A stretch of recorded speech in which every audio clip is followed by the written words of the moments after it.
আসসালামু আলাইকুম। এই ব্যাগটি কেমন লাগছে বা এই ডিজাইনটি কেমন লাগছে?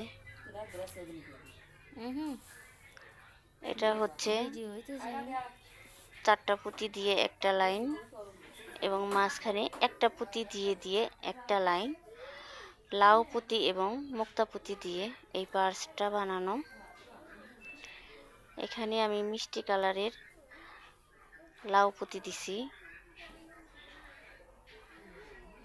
যাকে বলে গোলাপি কালার, গাঢ় গোলাপি কালার এবং কি লাল কালারের লাউ পুঁতি দিয়ে আমি এই ব্যাগটা বানানোর চেষ্টা করতেছি।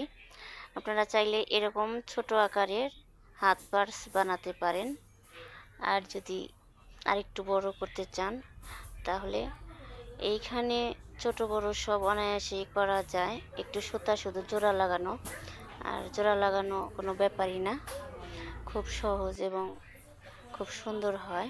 এই যে এইভাবে ওই এতটুকু মা, করেও তাহলে তো তুই পার্স পারতি। বানানো এই যে যায়। ফুইবা গেল, ফুইবার হাতে গেলে ওই সময় পারতি। ফুইবা তো দিন করলো যে 2 দিনের মধ্যে ওই রিতে করলো। হ্যাঁ, ওই মোবাইল নাম্বার লাগলো তো তুই পারতি সিংজুরির রে। তো আপনারা চাইলে আমার কাছ থেকে এই পুঁতিগুলো কিনে নিয়ে আমার কাছ থেকে শিখতে পারেন। আমি খুব সহজেই শিখিয়ে দেব, কোনো টাকা লাগবে না, সম্পূর্ণ বিনামূল্যেই শেখানোর এটা চেষ্টা কি কালার করব। মা? এটা কি কালার পুঁতি? তো গোলাপি। সবাই ভালো থাকুন, সুস্থ থাকুন।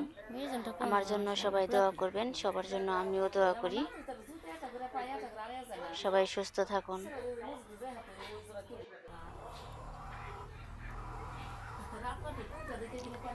আল্লাহ হাফেজ।